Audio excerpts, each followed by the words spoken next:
Gujarat Narmada valley fertilisers and chemical limited GNFC दुनिया में urea और अमोनियम नाइट्रोफॉस्फेट के सबसे बड़े मैन्युफैक्चरर्स में से एक है। आज के इस वीडियो में हम डिस्कस करेंगे डिटेल में जीएनएफसी के बारे में। क्यों करेंगे? क्योंकि एक अच्छा स्टॉक एक अच्छे वैल्यूएशन पे अवेलेबल है मार्केट में खरीदने के लिए। मेरा नाम रवि श्रीवास्तव है। ये चैनल है मार्केट मंत्रा विद रवि। इस चैनल पे हम डिस्कस करते हैं स्टॉक्स के बारे में।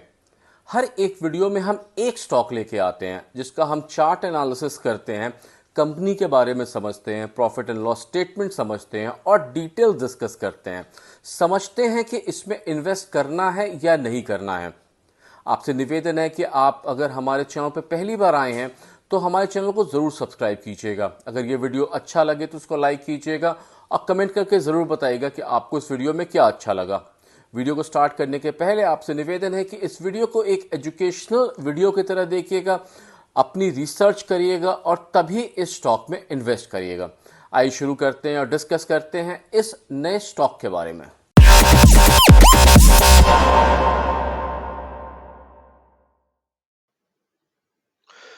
हम डिस्कस कर रहे हैं Gujarat Narmada valley fertilisers and chemical limited को। चार्ट देखते हैं। एक दिन का चार्ट देखिए। Continuous selling.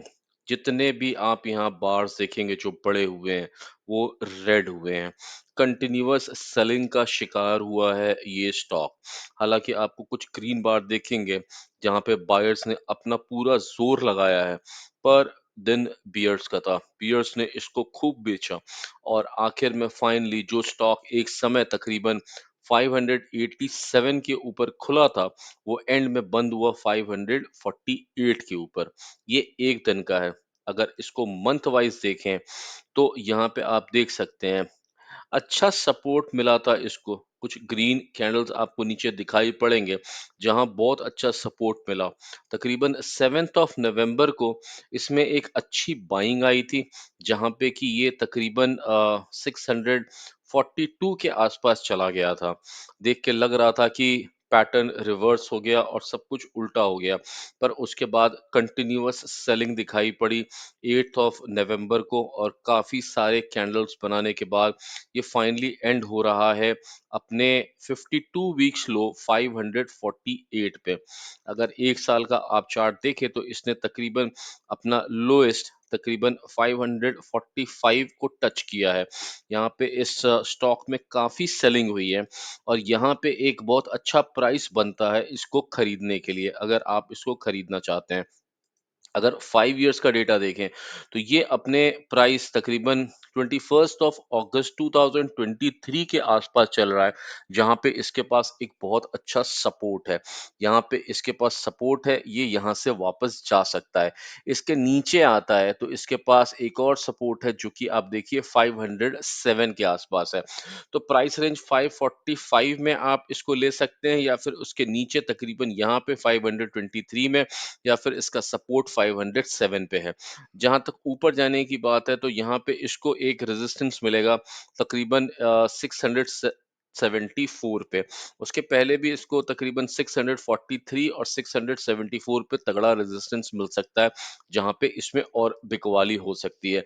हालांकि अगर आप साल का देखें तो जून के महीने में इसका सबसे बड़ा जो वॉल्यूम था वो सबसे ज्यादा उठा था। हालांकि अभी कई कई दिनों में आपको रेड ही यहाँ पे दिखाई पड़ेगा, यानी कि बिकवाली यहाँ पे बहुत जोरदार चल रही है।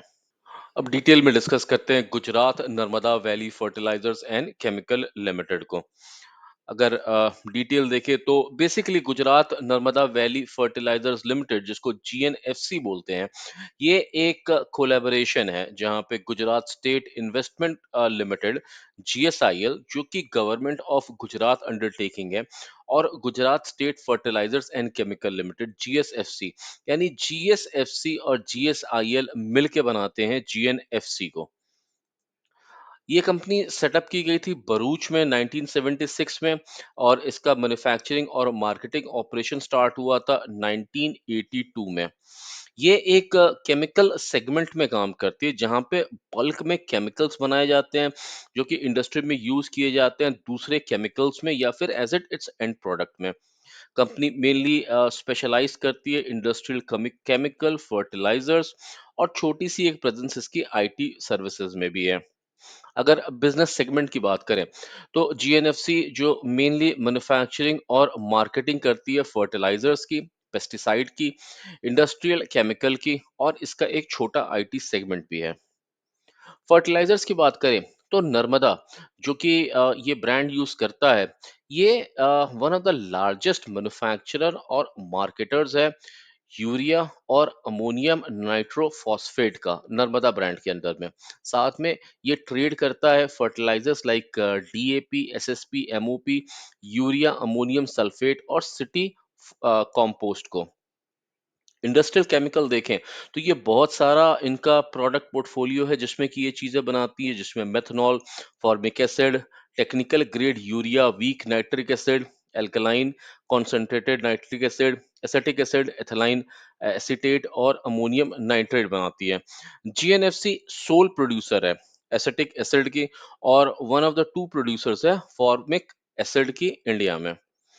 अगर इंफॉर्मेशन टेक्नोलॉजी की बात करें तो इनका एक छोटा सा प्रेजेंस इंफॉर्मेशन टेक्नोलॉजी में भी है जिसमें कि कोड सोल्यूशन है जो कि ये प्रोवाइड करती है डिजिटल सिग्नेचर सर्टिफिकेट्स और wide range of पीकेआई based solutions.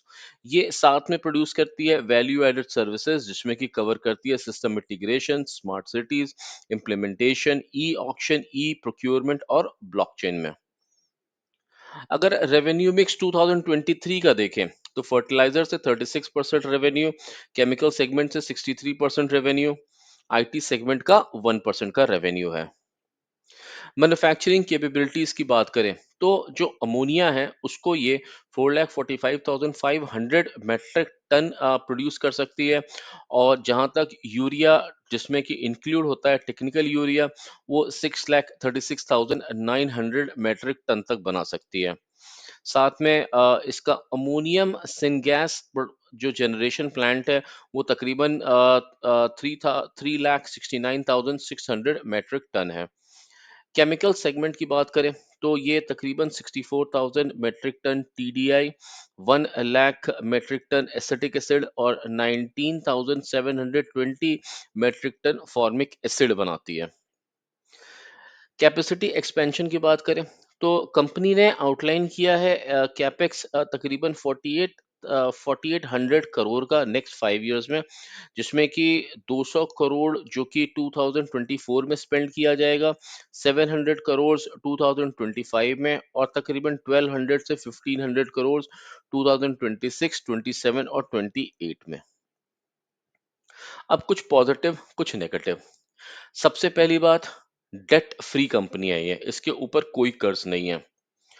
जो म्यूचुअल फंड होल्डिंग है वो इंक्रीज हुआ था लास्ट क्वार्टर में 4.72% में, अभी वो 9.47% चल रहा है।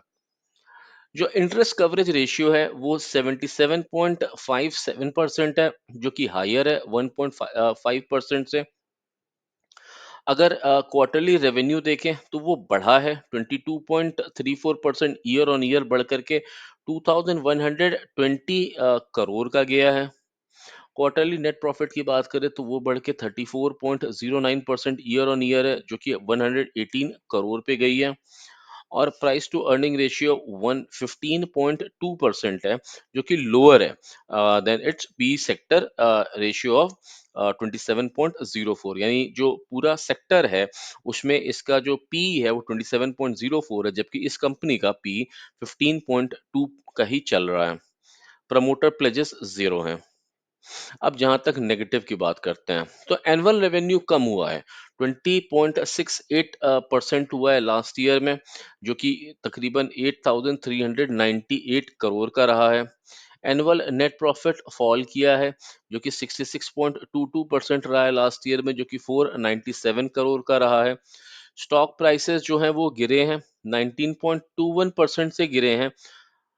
रिटर्न ऑन इक्विटी की बात करें तो लास्ट फाइनेंशियल ईयर में 5.98% रिटर्न ऑन इक्विटी था जो कि लेस देन 10% था। अगर न्यूट्रल की बात करें तो प्रमोटर्स होल्डिंग जो है वो सेम बनी रही है। अब पीयर कंपैरिजन देखते हैं। तो इसको कंपेयर किया जाता है पिडलाइट से, SRF, Linde India, Gujarat, Deepak Nitrite, Gujarat, Godrej Industries, BASF में। अब यहाँ पे पी देखिए, हमने पहले भी डिस्कस किया था कि इसका पी कम है, यानी कि यहाँ पे चांसेस ग्रो करने के ज्यादा हैं। वहीं डिविडेंड यील्ड की बात करिए तो डिविडेंड यील्ड भी इनका अच्छा है, 3.03% का डिविडेंड यील्ड दे रहे हैं। कोई भी पीयर इतना डिविडेंड यील्ड नहीं दे रहा है। क्वार्टरली रिजल्ट की बात करते हैं। इस तरफ सितंबर 2021 है और इस तरफ सितंबर 2024 है। सेल्स 2096 करोड़ है, जो कि सेल्स घट के 1917 करोड़ पे गया है। एक्सपेंसेस 1665 करोड़ है, जो बढ़ के 1827 करोड़ पे गए हैं। ऑपरेटिंग प्रॉफिट थोड़ा कम हुआ है, 431 करोड़ पे चल रहा था, जो कि 90 करोड़ के आसपास चल रहा है। प्रॉफिट बिफोर टैक्स 417 करोड़ था, जो घट करके 135 करोड़ के आसपास आया है। नेट प्रॉफिट 282 करोड़ से घट के 102 करोड़ पे रह गया है। प्रॉफिट एंड लॉस स्टेटमेंट जो इन्होंने फाइल किया था मार्च 2024 में, अगर उसको कंपेयर करें तो इस समय जो सेल्स है वो तकरीबन 4253 करोड़ के आसपास थी मार्च 2013 में, जो बढ़ करके तकरीबन 7930 करोड़ है। और ईयर का देखें तो 8136 करोड़ है। एक्सपेंसेस देखें 3659 करोड़ की थी, वो तकरीबन डबल हुई है, 7428 करोड़ है, जो कि इस समय 7664 करोड़ के आसपास चल रही है। यानी सेल्स 8136 करोड़ और जो एक्सपेंसेस है वो 7664 करोड़ के आसपास है। ऑपरेटिंग प्रॉफिट जो है वो तकरीबन 593 करोड़ का था, जो कि लास्ट ईयर बहुत अच्छा था, 1879, उसके पहले वाले साल में 2364, पर इस साल में वो कम हुआ है। मार्च 2024 में इन्होंने रिपोर्ट किया है 502 करोड़ का, और ईयर टू डेट में अगर देखें तो 472 करोड़ रह गया है। नेट प्रॉफिट देखें 273 करोड़ था, जो कि लास्ट ईयर मार्च में 485 करोड़ था। इस समय वो 439 करोड़ के आसपास चल रहा है। डिविडेंड यील्ड देखें, पे आउट 20% के आसपास था, जो कि इस समय मार्च में 50% के आसपास दिया गया है। शेयर होल्डर पैटर्न देखें तो प्रमोटर 41.18% है, जो कि तकरीबन पिछले 3 साल में उतने ही बने रहे हैं या फिर कहिए ज्यादा हो गए, 41.30% है। एफ आई 17.27% है, जो कि घट के 16.15% हुए हैं। जब अक्टूबर का डेटा आएगा फिर हम एक्चुअल डेटा देखेंगे कितना ये कम हुआ। डी आई 6.61% थे, जो कि बढ़ करके 11.16% हुए हैं। और पब्लिक जो थी वो 34.93% थी, वो घट के 31.38% हुई है। यानी तकरीबन 3% इनका और 1% इनका, जो कि यूज किया है डीआईआई ने और प्रमोटर्स ने।